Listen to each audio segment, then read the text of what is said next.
Hey everybody, I am Monica Sigmon, Sony Artisan of Imagery, and I am super duper excited today to be starting our brand new series featuring Sony Alpha females and some of the incredible work that they're doing. So when I approached B&H about this series, they were super excited about doing it, and they understood that there's so much talent, and especially in our community, there's so many different kinds of talent, so many diverse skill sets. So I'm really excited to start off this series with Caroline Jensen, who is also a Sony Artisan of Imagery. Hello, Caroline. Hello, dear.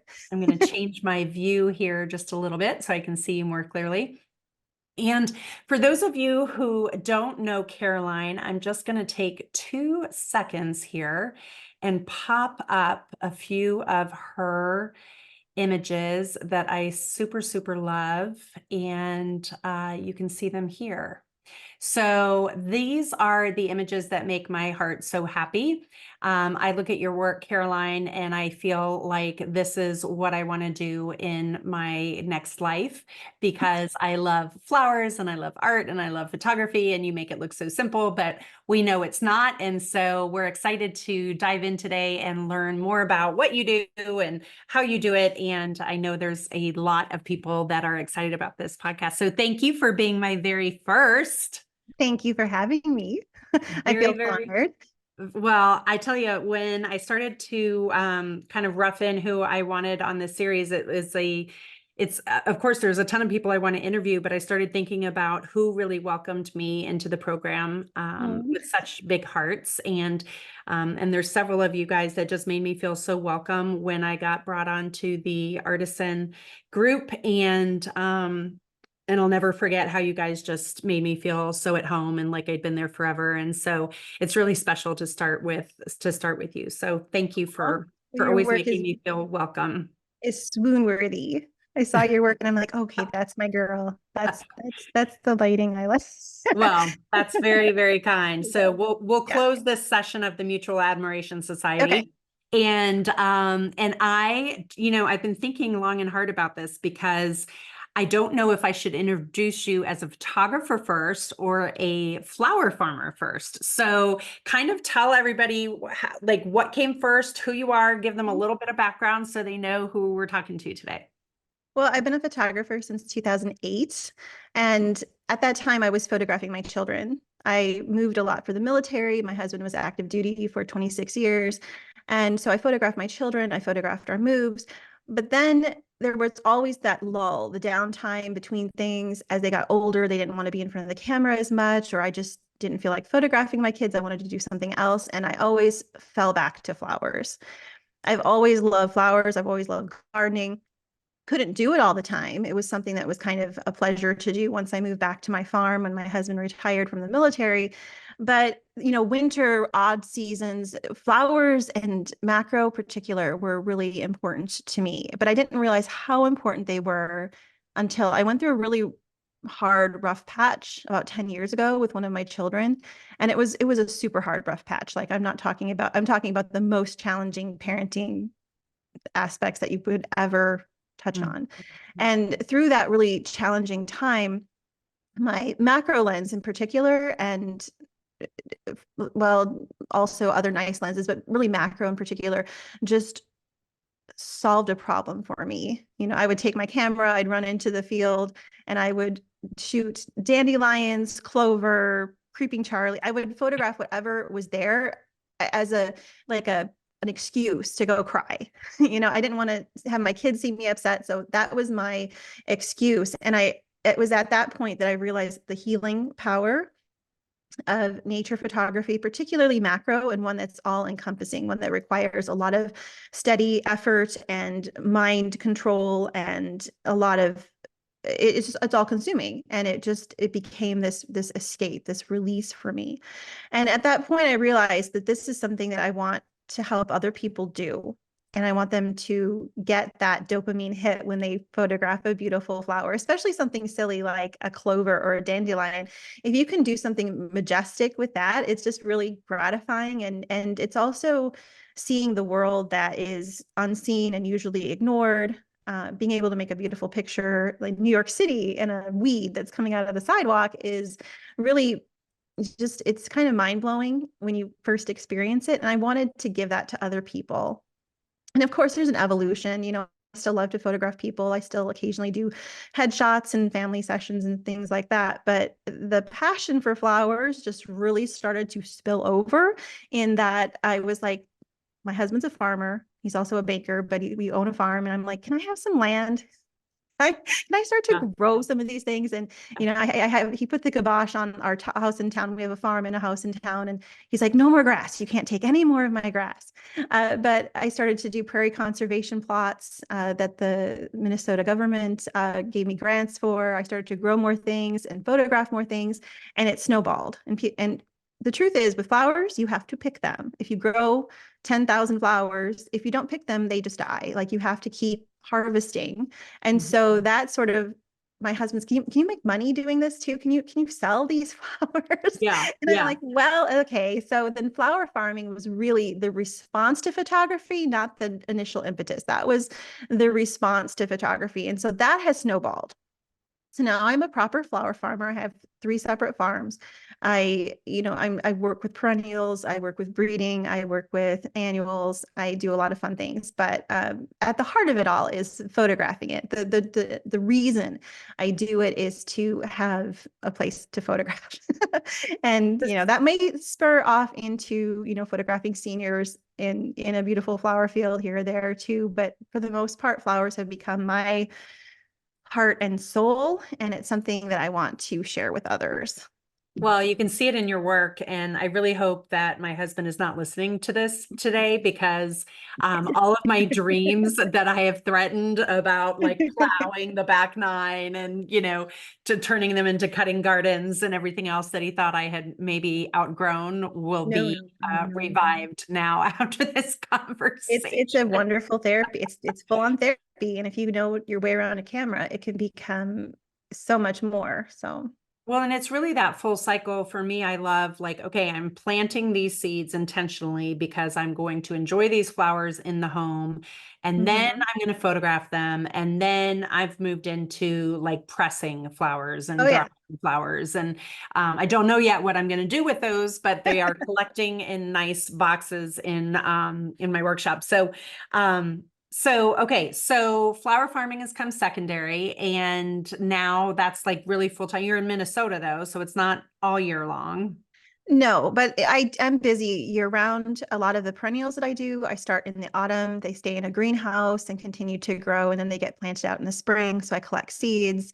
I breed daylilies. I'm thinking of breeding irises. There's a lot of things I can do during the winter, but in the winter, I'm, like I photograph dried flowers. I mean, winter is definitely the downtime. I look forward to like Thanksgiving, because that means it's done and I can breathe for a little bit, because it's a marathon from April to about November. It's pretty busy. But the winter downtime, yeah. When you and I were preparing for this, you said something really interesting, and you said flower photography is different than flower portraiture. And as a portraitist myself, that piqued my interest. So talk to me a little bit about how you differentiate those two and how they satisfy your need differently. That need, you said, like to escape or be still, and the stress relief. How is it different? Well, there's a difference between photographing, say, a landscape shot of a garden than it is to dig in deeper and look for the personality of a flower.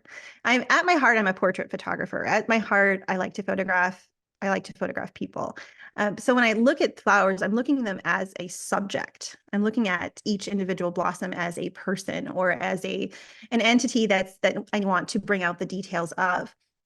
I think that's very different than just photographing something pretty. On Instagram, you're flooded with lots of like pretty scenes where you see a tulip field or a pretty arrangement on a mantle or something like that.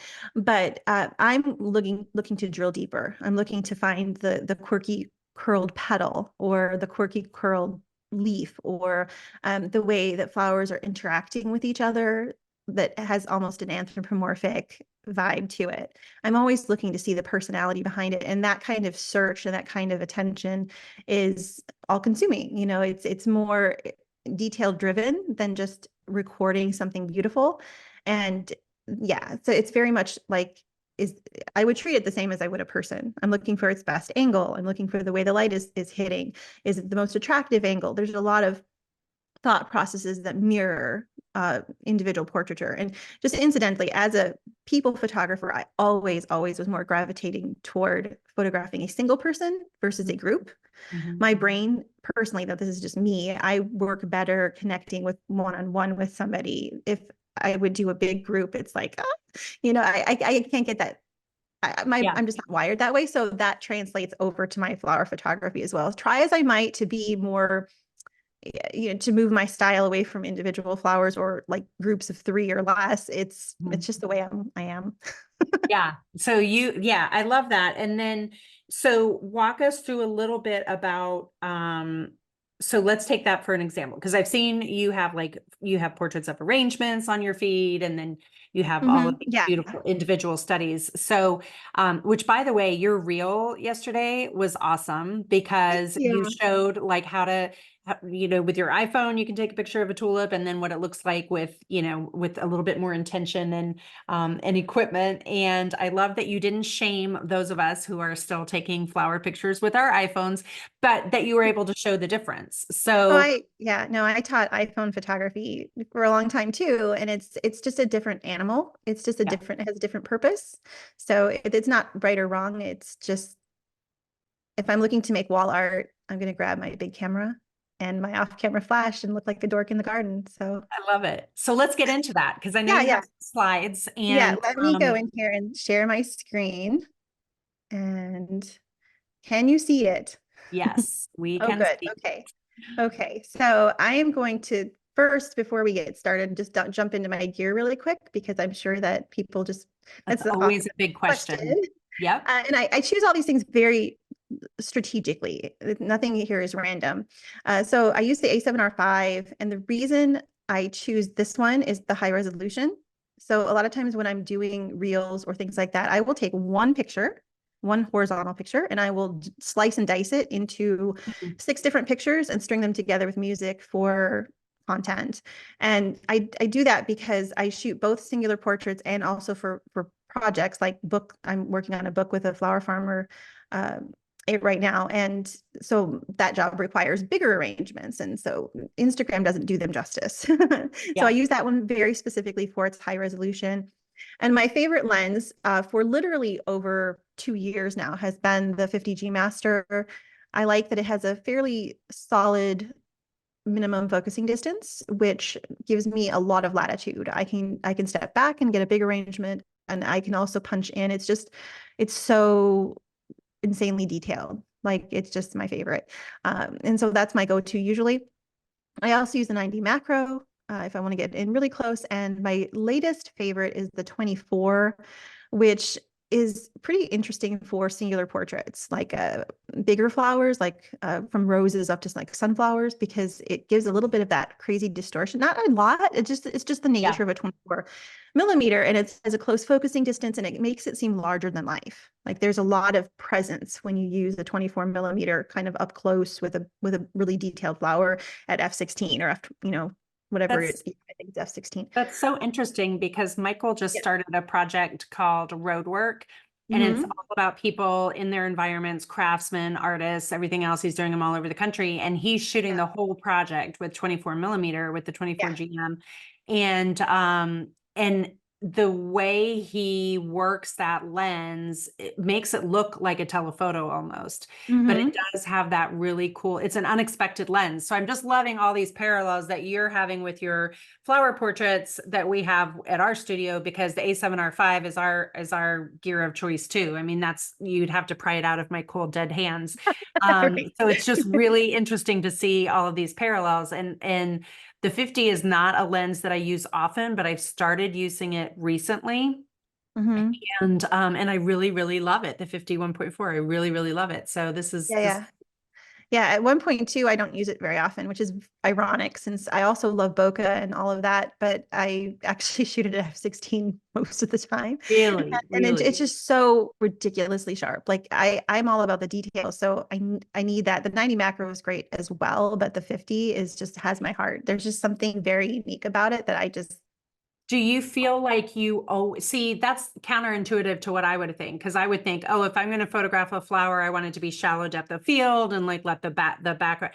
But you're saying you want all of that detail in each of the specimens that you're photographing. Is that what you're doing? right. And I think that there's a place for shallow depth of field flowers for sure. But there's also flowers are challenging. They are not flat, like unless you're photographing a daisy from the top. I mean, everything it has a lot of three dimension to it. Flowers that are going in 365 degrees and also sticking up. Like it's difficult. It can look really awkward to have the wrong thing in focus. Mm-hmm. And so if you're stepped back and you're like photographing some tulips from the side and you want some pretty bokeh, like I get that. They have a fairly flat face. You know, it works shallow for some flowers really well. Other flowers, not so much. I mean, even with the 90 macro, I'm still shooting at f8 or f16 and it's still Really? shallow. But it's really about I like people to explore my pictures. I want them to be able to pinch and zoom and look in and see all the details. And that's sort of the reason behind it. I also love beautiful bokeh, but it's harder. It's more isolated to, you know, golden hour or early morning or when the sun is beautiful. And I like to just go out when I have time. Mm-hmm. which Okay. which is why I use the lighting that I do, um, which is this is my basic set. So I have two studios, and I'll walk you through both of them. I have a tiny studio, which is about 5 feet by 7 feet on a back porch, and then I have a bigger studio, which is about 40 by 20 in my lower level here. But this is my overall setup. I use a studio strobe, the 7 foot umbrella, bounce light, really soft. And the example here on the right is what how I photograph it. I put the light where it's blasting me. It's really blasting into the camera. So it's very diffused. It's just sort of grazing across the front of whatever I'm photographing. Yeah. So that's my studio setup. And then my little studio, I'm going to skip this one here to go down to my teeny studio. That works with LED lights. So a Mm-hmm. lot of times I'll run out to the garden, snip a few stems and bring them in and photograph them in this like permanently set up studio, which has a LED mat that's 2 foot by 2 foot, and then a little 1 foot by 1 foot LED mat. And I just balance the light. I use the big one as fill, the little one is a spotlight, and I just plunk it into a flower frog or into a vase and record individual portraits that way if I'm not shooting in the garden. This So one let me, actually yeah. oh, go ahead. This one goes out to the garden with me. And sometimes I'll reduce it to like a 42 or 43-inch umbrella instead, so it doesn't blow away. But yeah, I bring both. I mean, I'll bring this or a flash into the garden itself, and then I'll also cut things and bring them in. It just depends on how I best want to show something off. Okay, so I'm going to ask some questions Mhm. because I'll forget. So Okay. going back up to the 7 foot umbrella there, Right. again, just another parallel. And I love that you can see it on the right-hand side here, because it really is like we do this in portraiture too. It's feathering Right. across. Exactly. Because we want to see the shapes and the dimensions. So on a face, we want to see cheekbones, we want to see the nose, we want to see the profile. So we want to see all of those things. And it just would Mhm. not have occurred to me to do the same thing with flowers, because again, you're Yeah. talking about flowers being three-dimensional, and I'm just not thinking about that way. So love these parallels. And for any other portrait photographers on this, watching this webinar, I hope that this is as exciting to them as it is to me. Yeah, just Whatever. translate what Um, you do for portraiture to flowers. Absolutely. so yeah, so I love that. And then go back, if you can scroll back down to your tiny studio. So Mhm. talk to me. You said that your main, your window, the 2 by 2 over there on the left, is Mhm, mhm. actually working as your fill. Is that what you Quite said? often, yes. Yeah. Yep. So you're really using that 1 by 1 panel, the constant light Mhm, panel there mhm, to highlight what you want. And then that window light, that simulated window light is just kind of adding some energy to the scene and to the mhm. shadows. Is that Yeah, correct? right. A just a 1x1 LED panel is going to give you a very pronounced spotlight effect, which can be nice, but it does lend itself to some really deep and dark shadows, especially if you have a longer stem or leaves. You need some kind of fill. You could definitely use a reflector to bounce. I just have this wonderful LED light that has traveled with me constantly since 2015, and it still works, so I still use it. And I just have it turned down to maybe 10 out of 100 power, just enough to fill. I can use it as a primary light source, especially for slightly bigger arrangements, and then I'll use the 1x1 as a fill.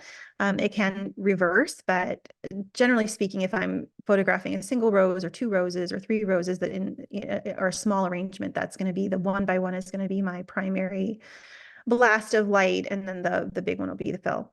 Awesome. Okay, carry on. Love it. Yeah, and then I tend to use fairly deep depth of field. I think I'm going to not go too deep into that, but yes, I definitely do a deeper depth of field, which, as we've discussed, is kind of counter the general thinking. You know, you see a lot of ethereal, beautiful, light and airy, bokeh driven imagery like on Instagram. And I absolutely love that. And I absolutely will shoot that way when I have the opportunity. But as a method of recording my garden and making fine art pictures, I tend to go deeper depth of field. Here's my 3rd grade illustration here of how I shoot in the garden. I definitely get the light close.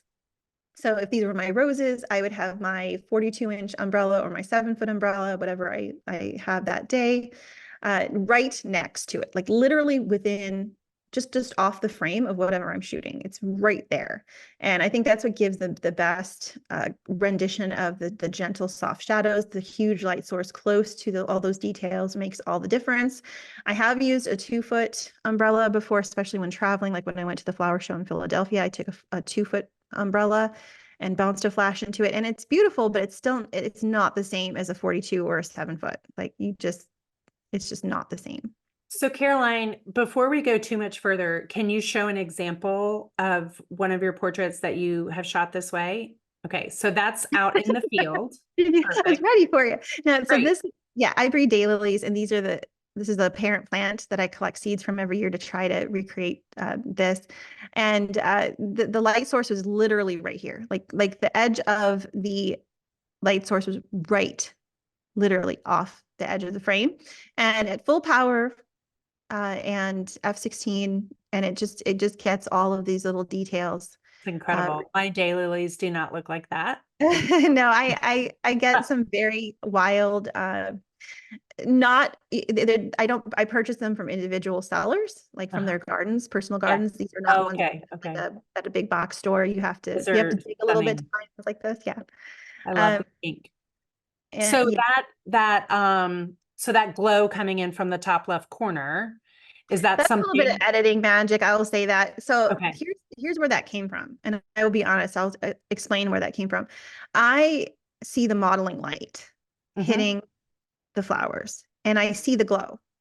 I'm seeing the glow. Right. When you hit the flash, f/16, it's not always that. Sometimes it is because I'm flaring it into the camera. Like the light, as you see here, is shooting at me. It's shooting into the lens. And there usually is a little bit of flare. I enhance it in Photoshop a bit and make it more obvious, but that's what the modeling light looks to me.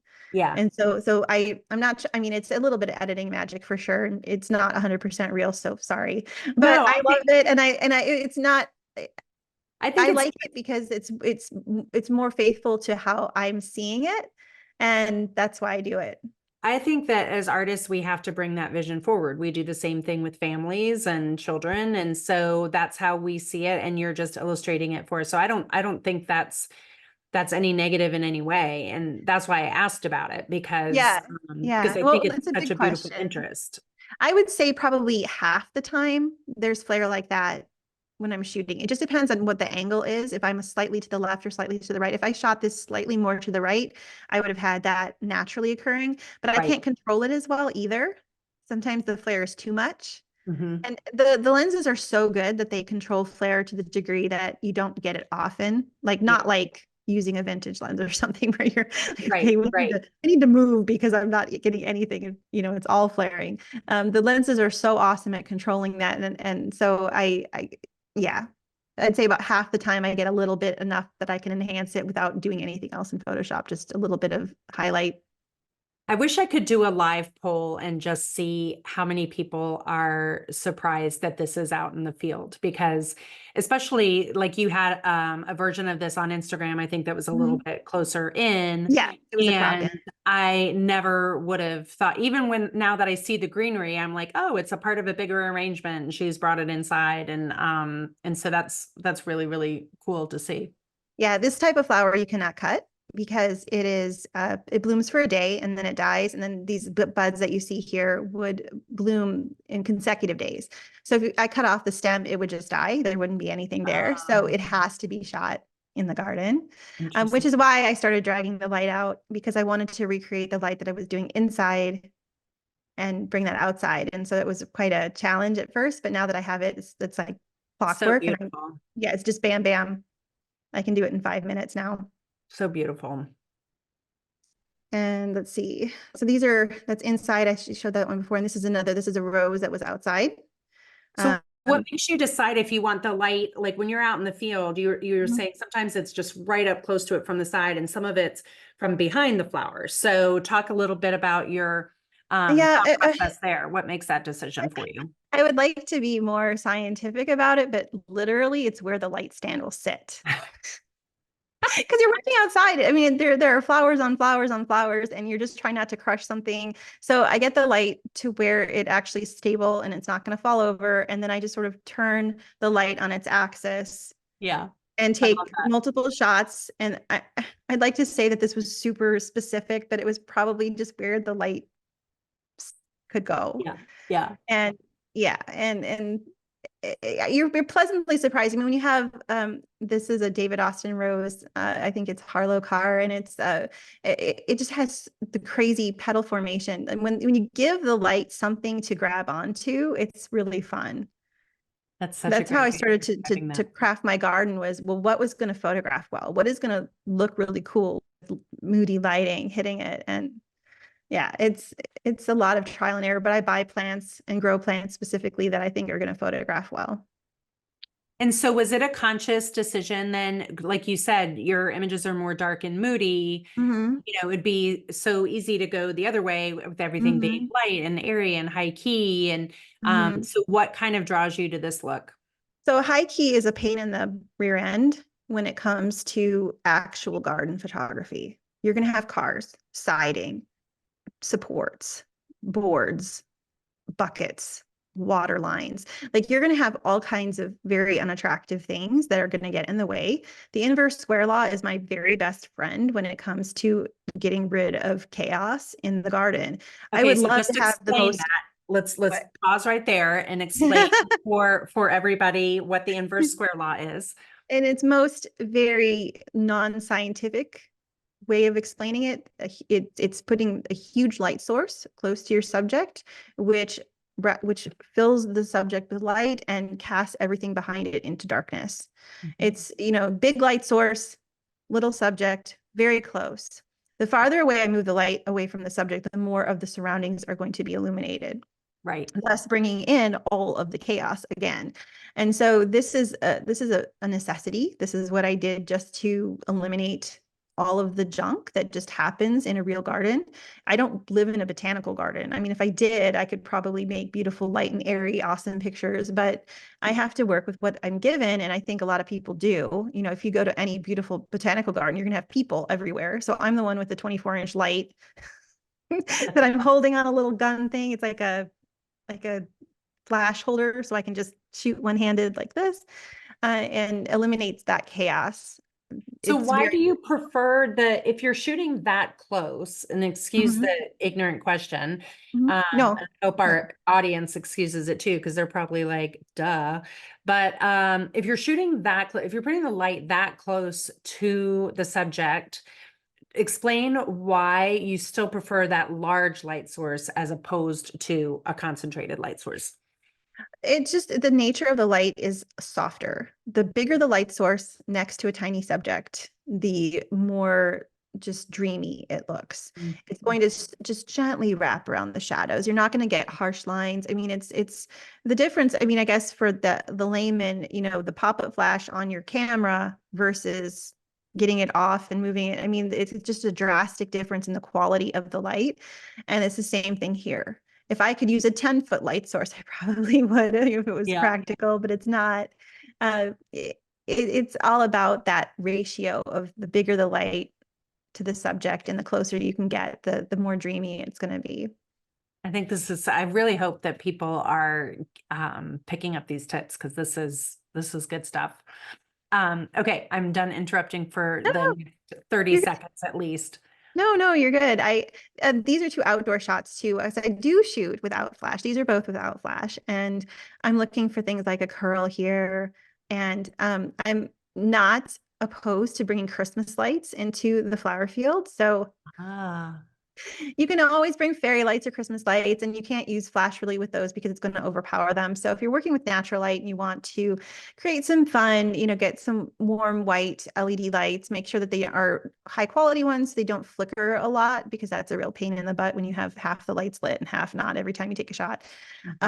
Yeah, unless you're shooting with the A9 III with the global shutter, and then we don't have to sure. worry about Oh, that. yeah, okay. You're right. There you go. That's one reason to get it because I love to shoot with these kind of things. But yeah, I do shoot out in the garden as well without flash or strobe. And also, this is very shallow by comparison. I think this is probably a 4 and maybe 2.8 over here.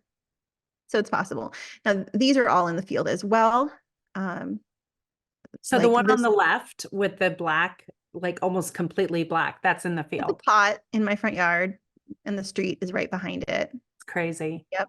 And so the time of day does matter. So if it's really bright out, you have to use sometimes it's not you can't accomplish it. If it's too bright outside, the back of it may not be overpowered by the light. So this is usually, at least later afternoon or an overcast day anytime, but not like full sun on a noonday. Noonday, that's not going to work. But like this was probably 4 o'clock in the afternoon.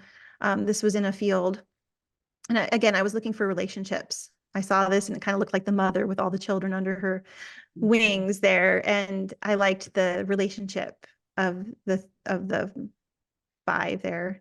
So that's when I'm making a portrait of the flowers, I'm looking for those relationships. And this as well.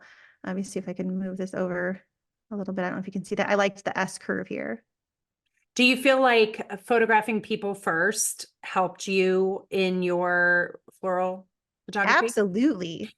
Because I see a lot of Absolutely. things coming over. Oh, yes, yes, yes. Absolutely. I think that any person who feels like they're a little burned out on people, maybe you're a senior portrait photographer or portrait photographer or something like that, and you get a little burned out with your camera and you want to kind of reinvigorate your creativity, photographing flowers and applying those things to subjects that aren't going to talk back and not ask you to fix anything, and you don't have to correct skin or eyeballs or Yeah. gray hairs or eyelashes or whatever. It's a boost and gives you. I absolutely recommend it for people who are traditional portrait photographers as a And it's a another great way to avenue of use creativity. it's a great way to use those same concepts, just exercising a different muscle to do it. Exactly. This And is yeah, really and interesting to me. you can jump back into people easily too. I mean, I don't feel like I'm at a disadvantage because I photograph flowers all the time. I feel like it keeps me sharp with Mhm, the same kind of things you're going to look for relationally between people, you mhm. know. Yeah. Is that, oops, that's just the other stuff. So I think that's it. Let me make sure there isn't anything else here. Um, this is just saying I use fill. Mhm. This would be a non-strobe option window with, sandwiched. So, um, reflector, window, subject sandwiched between, and then a dark wall. I always paint my walls in my studio dark. Mm, They're mhm. like, some kind of either Benjamin Moore. They're just like a Kendall charcoal is one of my favorites color. I have a whole house painted that color on the outside because This is pink why we flowers. get along. Yes, this is why we get along. Everything dark, everything black, everything dark. Yeah, yeah. Okay, so let's take these down for a second because I have more questions for you, and that was super helpful. So if anybody does have questions as they're listening or watching these slides or whatever, please feel free to pop them in the chat, and we will. I think we should have time at the end to do a little live Q&A. Okay. So if you want to stop sharing your screen, Caroline, Okay. then okay, there you are. There's your pretty face. Hi. Okay, so I have some questions here. Mhm. And going back to your gear for just a second, when do you decide? So just walk everybody through, like when you're making your decision about which lens to use, the 24, the 50, or the macro, just maybe give everybody like top one or two things that would help make that decision. Okay, so if I know I want to get in close, so if I'm photographing something tiny like a clover or mascari, um, also called grape hyacinth, or some little spring ephemeral flowers, whatever's tiny, I'm going to go for the macro lens, just because I could do it with a 50, but I'm going to have to crop in significantly. With the macro, you may as well just get close enough already from the get-go. My problem with the macro is I tend to only think close and I don't step back. I probably could step back and get more in because it is a very stellar lens. But that's what I grab if it's tiny, a tiny subject. Bigger subjects like sunflowers, roses, whole bushes, and I'm going to explore. I definitely go for the 50 because the crop isn't going to be massive. It's going to be Right. maybe a third of the frame is going to get cropped out, possibly, the fire hydrant or whatever. But the 50 is most often for big summer flowers, but I have an affinity and a love for little tiny arrangements. Mhm. The beautiful thing about photography is you can kind of fool people. If I love to collect crystal shot glasses that I get at antique stores, like shot glasses or toothpick holders. And I'll put Okay. sand in them and put teeny little flowers in it and make an arrangement that, with the photograph, you wouldn't necessarily know it's only 4 inches tall. Right, So, right. so those would also be shot with a macro lens. And that was going to be one of my questions too, is that's what I struggle with when I bring flowers indoors and I want to photograph them. I'm like, where's the crop? It's not in a pretty container. Like sometimes I'm just holding it with a clothespin to just make it stand up straight. And Yeah. I'm just like, where's the crop? How do we? So that's interesting. That answers a lot. Yeah. Okay. So, all right. So we talked about that. Let me go through my list here. Can we come back to when you got started, you found that this really got you out of your head. Like this is just Mhm. kind of like a brain vacation, but Mhm. really it's not a vacation like from thinking. It's just a Right. vacation from maybe what's on your mind, because there's a lot more, as I hope people are seeing. There's a lot more to this than just, throwing everything out of focus or, Mhm. backlighting or whatever. There's a lot of thought to it. And Mhm. so, can you talk just a little bit about, because you are so passionate about teaching other people how to do this so that we all have this stress relief, this Mhm. tool to use in our lives, which are getting crazier by the minute. Can you talk just a little bit more about that? Yeah, so it isn't really a brain vacation, it's more of a brain redirection. Mm, And I think that's a really important point. And if you do something for fun where your brain can wander, it is kind of a minefield if you're suffering from anxiety or you're having a really bad day. Like I can't do needlepoint or knitting or something like that because I'm going to be thinking. I mm, need to do an activity where I'm not thinking about whatever, where my brain has to be focused somewhere else. And I suppose you could do a sport like water skiing or, something like that where you have to be fully present, to participate. But flower photography in this manner is very much a brain sync. Like you have to be all in. You're not going to make a good picture if you're not paying attention. And that is the love of it. Plus it also forces me outside. I actually prefer to shoot in situ out in the garden versus bringing things in. I mean, I do flower arranging because it's a fun diversion and it's good for making books and stuff like that. But it's my true pleasure comes from being in the garden itself, you know, with the sounds of the bees and the birds and the butterflies, and being in that surrounding and creating art in that space, especially when your eyeballs see the mess and the chaos, and then you get rid of the chaos and you make something peaceful and beautiful. There's just a wonderful brain shift that happens as you do that. And I think that most people think, I just want to make pretty pictures, but really it is a joy of the journey process. It is doing this thing that makes me a more sane person, that helps me process. And I probably wouldn't have known that if I hadn't learned in the trenches. It was very much accidental, but it's no less beneficial 10 years later. So Right. that's why I think it's important for me to share that, because I think we can't get rid of stress, whether it's our own or our feelings or empathy for someone else that's going through something. Like you can't hide from stress. So having a little mental vacation or redirection every day is just a very beneficial thing. So what would your advice be to people who say, well, I love this. I love floral photography. I've always wanted to do this, but my garden is a mess. I don't have flowers that can That's grow, right. or I live in a place that, 8 months of the year we can't grow anything. I live in the desert. Like, what would you give them some tips? So the thing that I would most say is, don't dismiss things right away. I've lived in the South. I've lived in the desert. I've been to the desert a lot. I haven't lived there, but I mean, I've lived in some pretty arid places. The beauty requires you to dig deeper. Like, I live on the prairie. I don't live in the mountains. I don't live by a lake. I don't live by an ocean. I don't live by something that is, through a cursory look, gorgeous. Nobody would come here on purpose. But because I'm big into prairie conservation, I had to push in deeper. Like, I have to go through 7-foot grasses to find the little flowers that are growing there. I have to look for the bees and the birds and the butterflies that are hiding, that are camoed out. It requires definite effort. And I wouldn't dismiss your location. It may not be roses or peonies or your typical English garden flowers, but you can find beauty. It can be a half inch or a quarter inch. Like, the macro lens changes everything. The tiniest thing can be something amazing. And even the desert has really unique things that you can photograph. Plus, most people have something that they can access, whether it be a botanical garden or a community garden or something like that, where someone else is taking on the brunt of that kind of maintenance and is providing an option. In the dead of winter, we can go to the Arboretum in St. Paul, and see things that are growing. There are options. It's just maybe fewer and far between if you live in a really inclement place like I do, where 6 months out of the year we're under snow. There are options.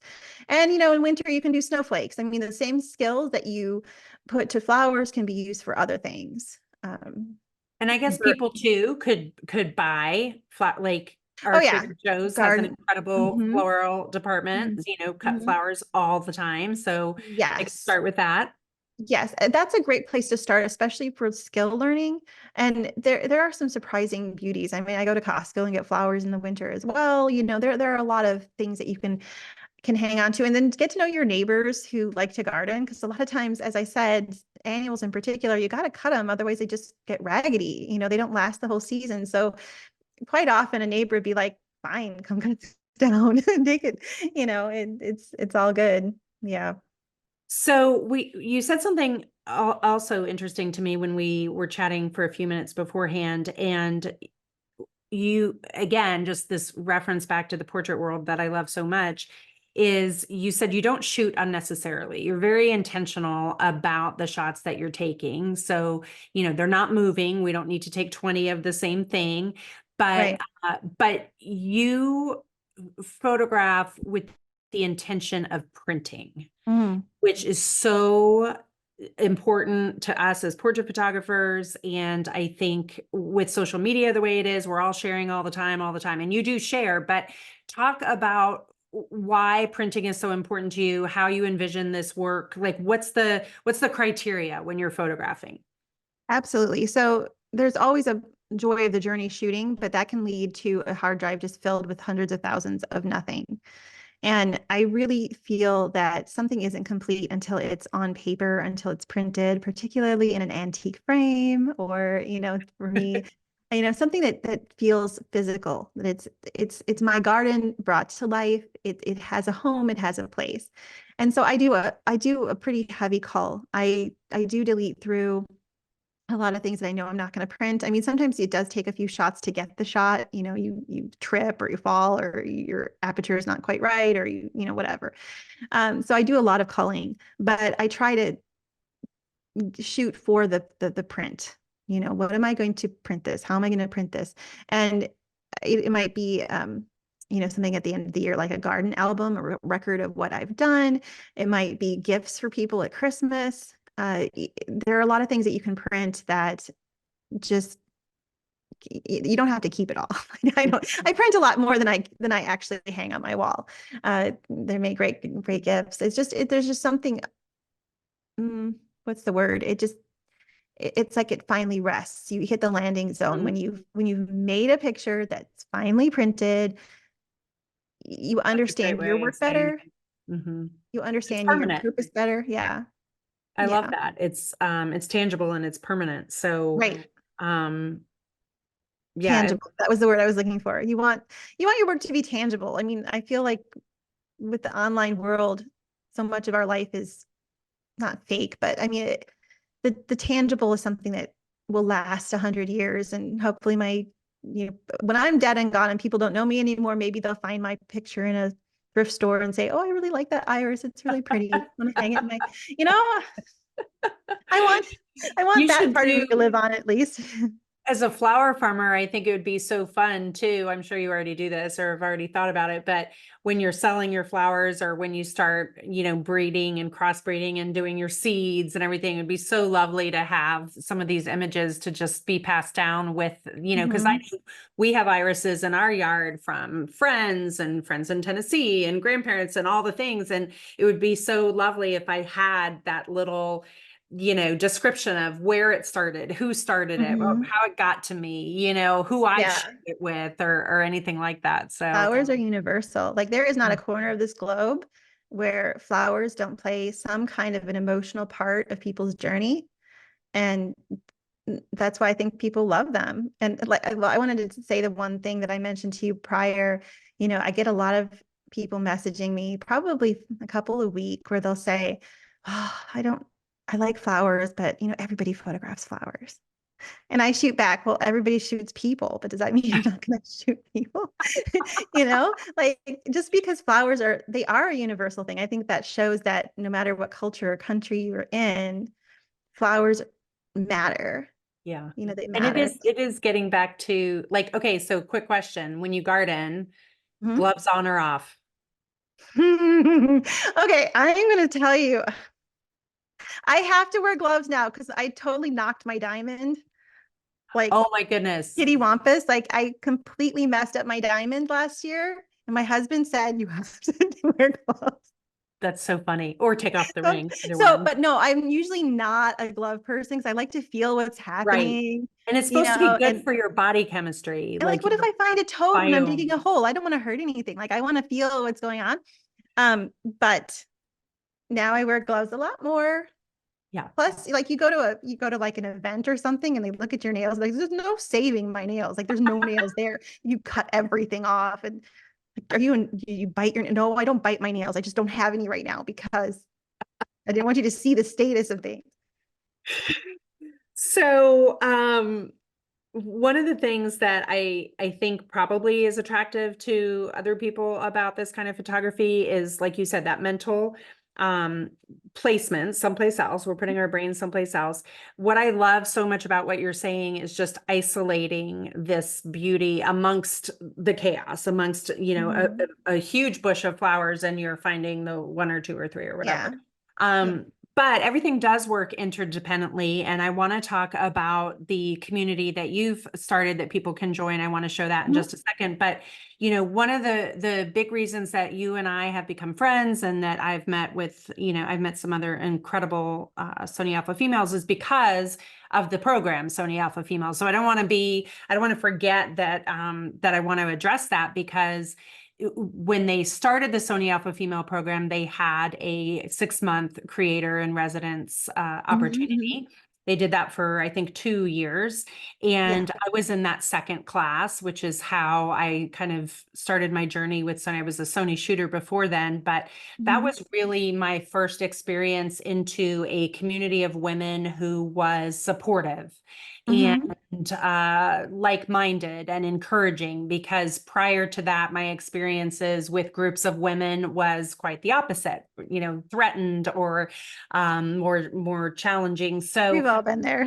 yeah, we've all been the mean girls, right? So it was very interesting to come into this Sony Alpha Female family and just feel like, wow, there's no egos here. There's no hidden agendas here. Everybody does want everybody to succeed. And how can I help you? And I think that's an attitude and a culture that's always fostered from the top, right? Like that has to come down from where it started. And so I want to make sure that everybody knows that Sony Alpha Female has a Facebook group that is now, I think, 13,000 people strong. It's grown incredibly in the last few years. They have a weekly micro grant that is just a fun contest that everybody participates in. And they do a little cash prize every week. But more than that, it's just this sense of community. And it's such a diverse array of talents, from fine art to portraits to weddings to floral to dogs to everything. So that's part of why we wanted to start this series, is to allow a little bit more intimate access to some of the incredible talents in this group. And we're starting with some of the female artisans. And so I really am just encouraging everybody, if you haven't already, to go join that Facebook group and introduce yourself and ask the questions that you have, because everybody is really, really happy to help there. So we have a few minutes left, and I want you to put up your slide with your QR code, because you also have a community that I would love for you to explain. Sure. Yep. So I have a community, and I will go down here. Just zoom out just a little bit, Caroline, so that yeah, there we go. Oops. I don't know what happened there. That's okay. We're going to go to this one. That one. There we go. I don't know what happened. I think I redid the PDF and I must have hit something anyway. So that is my free flower course. And then you can find my community at caroline-jensen.mn.co, or you can find it on creativephotography.network.com. They both go to the same place, but it's a private Facebook type group, but there aren't any ads. It's a completely private group for botanical photographers, and we actually have quite a mix. We have people that shoot people as well. But the common thread is that everybody loves flower and nature photography and gardening.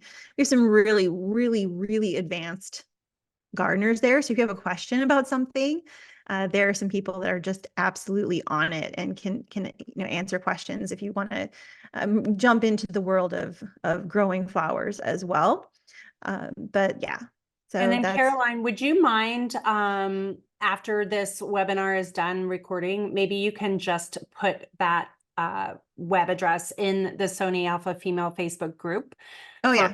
Anybody that is maybe listening on their phone right now or watching this later or something and not able to do that, but they can find the link in the Facebook group. That would be great, because I think that's sure. I'll add all my links tremendous. there. And then you're giving away this, what is it? This free. So it's a flower photography audio course. So I am a big car listener. Like I learn a lot with audio, and it might seem like an odd choice to have audio. It's an 80-page PDF as well that shows some of the idiosyncrasies and the slides and the graphics. Some of them I showed here, like the graphics for how my lighting is and all of that. But I walk you through audibly, so you can listen to me tell you all about what I do and how I do it. And that's just a free thing. It kind of gives everybody a good starting point. So if you want to come into the community's free, but a lot of times people don't even know what questions to ask. So Right. this class kind of gets everybody into my head so you understand where I'm coming from. And then I am all for talking about all kinds of, light and airy or whatever floats your boat. I'm probably well versed in how to photograph it and love it as well. But this just sort of gets you to understand me a little bit and my process so that you know what questions to ask when you join the community. That's fantastic. Thank you for putting that up. Okay, so I want to see your pretty face again. So Okay, let's stop share. stop sharing. And then we do have one of our fellow Sony artisans also joining in the chat, Amber. She said she Hi, loves Amber. her alpha female friends. And I'm sure you already know this, but Amber is a huge houseplant person in addition to flowers. So maybe you've shown her some things she can do with her houseplants even. So Oh, anything with a leaf or a stem can be gorgeous. Yeah, I'm not exclusive to flowers. Like I said, I do a lot of weeds and leaves. Like nothing is better than like water droplets on leaves.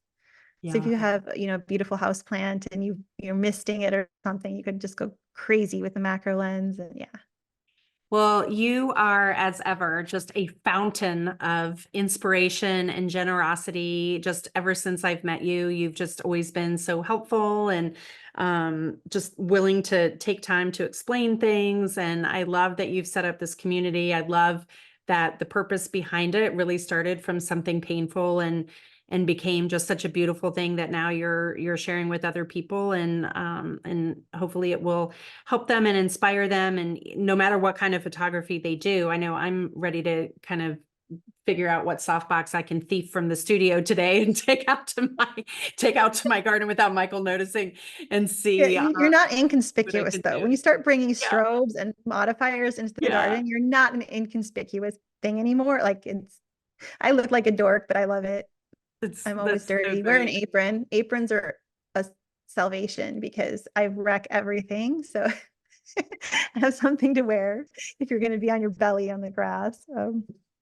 Ask me how I Any know. other, yeah, ask you how you know, right? Any other, we've got like 2 minutes left. So any other thoughts or tips that you want to leave everybody with? I really, really hope people tune into this. I know I'm going to post the replay everywhere because I learned so much. This is the nice thing about hosting this series is that I can talk to people that I want to learn things from. So That's awesome. hopefully everybody else enjoyed it, but I loved it. So anything else you want to leave everybody with? I would say that, to the extent that you can try different things, you try different ways of shooting. I mean, some people love bokeh, some people love, you know, uh, really ethereal things like you said, high key, or try to even borrow a strobe from a friend, if you do it all and see what resonates with you, because the truth is it's not going to resonate with everybody. Everybody's going to have a different way of expressing their love of flowers or nature, and there is no right answer. And I think that a lot of times what I do can be a little bit limiting because it is very expensive gear and lighting and it's a lot of stuff. But I didn't get here just jumping right into it. It was a very gradual progression.